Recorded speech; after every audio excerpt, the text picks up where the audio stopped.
ഹരി ഓം നമഃ ശിവായ.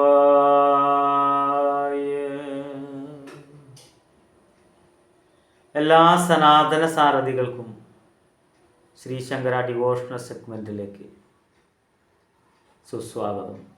നമസ്തേ. ഇന്ന് ഞാൻ നിങ്ങളുമായി സംവാദം ചെയ്യാൻ ആഗ്രഹിക്കുന്ന വിഷയം 10 കുറെ 300 കുട്ടിച്ചാത്തന്മാർക്കും 10 കുറെ 400 കുട്ടിച്ചാത്തന്മാരുടെ കഥകൾ നമ്മൾക്ക് ഒരുപാട് കേൾക്കേണ്ടായി. ആ കുട്ടിച്ചാത്തന്മാരിലെ ഏറ്റവും മൂത്ത സന്താനമായിട്ടുള്ള കരിങ്കുട്ടിസ്വാമിയുടെ, പൊന്നാരം കരിങ്കുട്ടിസ്വാമിയുടെ, പൊന്നുണ്ണി കരിങ്കുട്ടിസ്വാമിയുടെ ഒരു മൂലമന്ത്രമാണ് നിങ്ങൾക്ക് മുന്നിൽ സമർപ്പിക്കുന്നത്. ഒട്ടനവധി കരിങ്കുട്ടി മന്ത്രങ്ങൾ ദ്രാവിഡ കർമ്മത്തിൽ കാണാം. ഓം ഐം ക്ലീം ഇരുഷവും പുരുഷം എന്നൊക്കെ പറഞ്ഞിട്ടുള്ള ഒരുപാട് മന്ത്രങ്ങൾ, കല്ലടിഞ്ഞാങ്കോട്, കല്ലടിക്കോട്, അകമലയിൽ എന്നും തുടങ്ങുന്ന അങ്ങനെ പല പല പല രീതിയിലുള്ള ഒരുപാട് കരിങ്കുട്ടി സേവാമന്ത്രങ്ങളും ഉപാസനാ മന്ത്രങ്ങളൊക്കെ, പ്രാർത്ഥനാ മന്ത്രങ്ങളൊക്കെ കാണാനുണ്ടായി.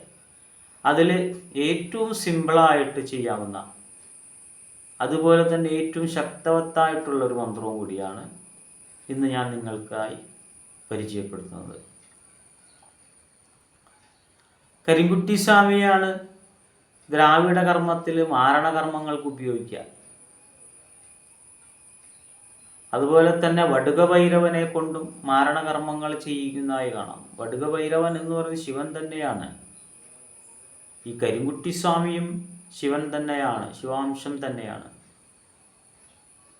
ഭദ്രകാളി അമ്മയും കരിങ്കുട്ടിസ്വാമിയും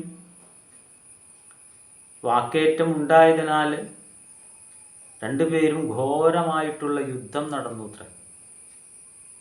അവസാനം കരിങ്കുട്ടിസ്വാമിയെ ഒന്ന് തൊടാൻ പോലും ഭദ്രകാളി അമ്മയ്ക്ക് സാധിച്ചില്ല.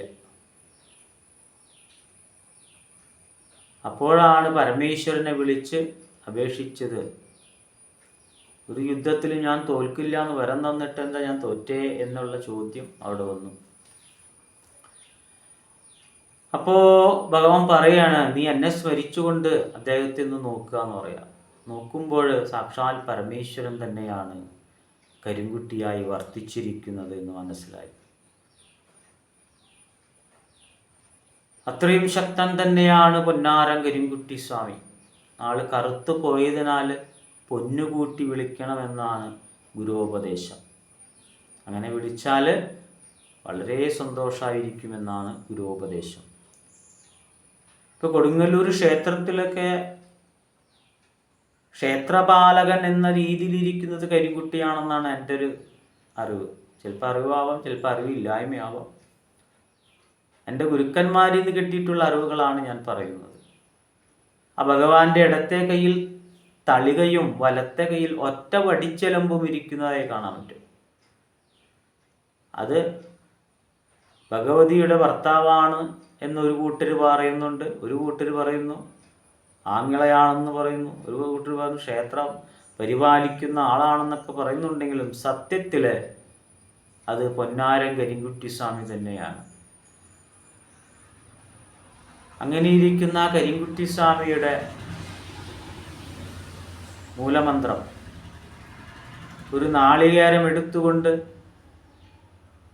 കൊടുങ്ങല്ലൂർ അമ്പലത്തിന് 4 വലത്തിട്ട് അതിനുശേഷം ക്ഷേത്രപാലകൻ്റെ നടയിൽ ചെന്ന് ഭഗവാനെ 3 വലത്തിട്ട് ഞാൻ പറയുന്ന ഈ മന്ത്രത്താൽ ശനിയടിക്കുന്ന ദിക്കിൽ നിന്നുകൊണ്ട്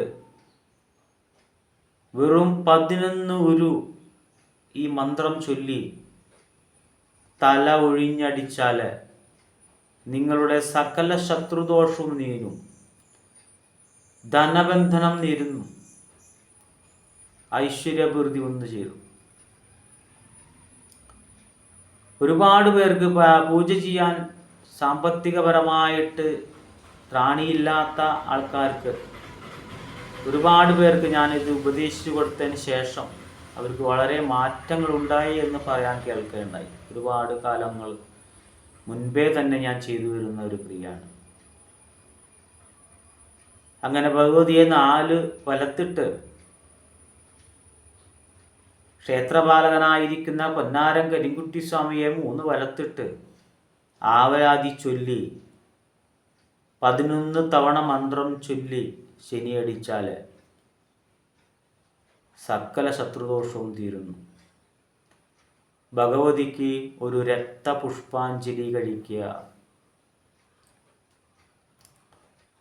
സാമ്പത്തികമുള്ളവരാണെങ്കിൽ രക്തപുഷ്പാഞ്ജലി കടുംപായസം കഴിക്കുക. ക്ഷേത്രപാലകന് ഒരു ഇണത്തോർത്ത് സമർപ്പിക്കുക. ഇത്രയും ചെയ്താൽ എല്ലാ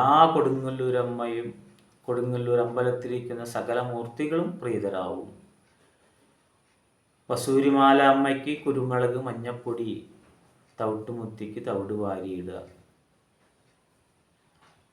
3 വെടി വഴിപാടും ചെയ്താൽ വളരെ വിശേഷമായി. സാമ്പത്തിക ബുദ്ധിമുട്ടുള്ളവരാണെങ്കിൽ ഈ 2 കാര്യം മാത്രം ചെയ്താൽ മതി. ഒരു നാളികേരം വാങ്ങിച്ച് 4 വലത്തിട്ട് ക്ഷേത്രപാലകനെ 3 വലത്ത് വെച്ച് 11 ഉരു ഞാൻ പറയുന്ന കരിങ്കുട്ടി മൂലമന്ത്രം ജപിച്ച് ആവശ്യം പറഞ്ഞ് ശനിയടിക്കുക. ഭഗവതിക്ക് ഒരു രക്തപുഷ്പാഞ്ജലി കൂടെ ചെയ്യുക. ഇത്ര മാത്രം ചെയ്താൽ മതി. വളരെ വളരെ വളരെ മാറ്റങ്ങൾ നിങ്ങളുടെ ജീവിതത്തിൽ വരും. ഇനി മന്ത്രത്തിലേക്ക് കടക്കാം. ഈ മന്ത്രം നമ്മൾ ചൊല്ലേണ്ടത് സന്ധ്യാസമയത്ത്, അതായത് 7:30 ശേഷമാണെങ്കിൽ വളരെ പവർഫുള്ളായിരിക്കും. ഇനി എപ്പോൾ വേണമെങ്കിലും തിരഞ്ഞെടുക്കാം. ഇതിന് യാതൊരുവിധ നിബന്ധനകളില്ല. ഭക്ഷണം എന്തു വേണമെങ്കിലും സ്വീകരിക്കും. അതല്ല, ശുദ്ധപൂജയിലാണെങ്കിൽ ശുദ്ധപൂജയും കൈപ്പറ്റും. യാതൊരുവിധ നിയമങ്ങളുമില്ല. ഭഗവാനിൽ പൂർണ്ണ വിശ്വാസം ഉണ്ടാവണമെന്ന് മാത്രം. ആ കുട്ടിച്ചാത്തന്മാരുടെ 400 കുട്ടിച്ചാത്തന്മാരുടെയും അനുഗ്രഹം ഈ ഒറ്റ മൂർത്തിയെ പ്രീതിപ്പെടുത്തുന്നതിലൂടെ നിങ്ങൾക്ക് ലഭിക്കും. മന്ത്രം ചൊല്ലാം. ഓം നമോ ഭഗവതേ കുട്ടിച്ചാത്ത കരിങ്കുട്ടിച്ചാത്തായ സ്വാഹ. ഇതാണ് കരിങ്കുട്ടിച്ചാത്തൻ്റെ മന്ത്രം.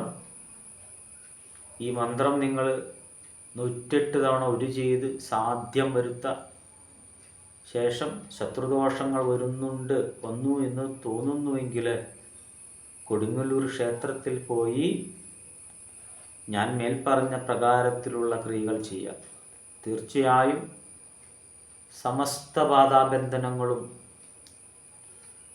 മാരണ ഉച്ചാടന സ്തംഭന വിദ്വേഷണ കെട്ടുമുട്ട് ബന്ധനങ്ങളും അഷ്ടദിഗ്ബന്ധനങ്ങളും ധനബന്ധനങ്ങളും സപ്തമാതൃബന്ധനങ്ങളും വിട്ടൊഴിഞ്ഞ് നിങ്ങൾക്ക് ഐശ്വര്യപൂർത്തി വരുന്നത് നിങ്ങൾക്ക് അനുഭവിക്കാൻ പറ്റും. ഇത്തരം കൊച്ചു കൊച്ചു അറിവുകൾ ഗുരുവിൻ്റെ ഗുരുപാദ പൂജ സേവ ചെയ്തതിൻ്റെ ഫലമാണ്. ഈ അറിവുകൾ നിങ്ങൾക്ക് വലുതാണെന്ന് തോന്നുന്നുവെങ്കിൽ അടിയൻ്റെ ഈ ചാനൽ സബ്സ്ക്രൈബ് ചെയ്യുക. നിങ്ങളുടെ എല്ലാ സുഹൃത്തുക്കളെ കൊണ്ടും ഈ ചാനൽ സബ്സ്ക്രൈബ് ചെയ്യിപ്പിക്കണമെന്ന് അപേക്ഷിക്കുകയാണ്. മറ്റൊരു അറിവുമായി വരുന്നതുവരെ എൻ്റെ എല്ലാ സബ്സ്ക്രൈബേഴ്സിനെയും എൻ്റെ പരദേവത അനുഗ്രഹിക്കുമാറാകട്ടെ എന്ന് പ്രാർത്ഥിച്ചുകൊണ്ട് നിർത്തുന്നു. ഹരിയോം നമഃ ശിവായ.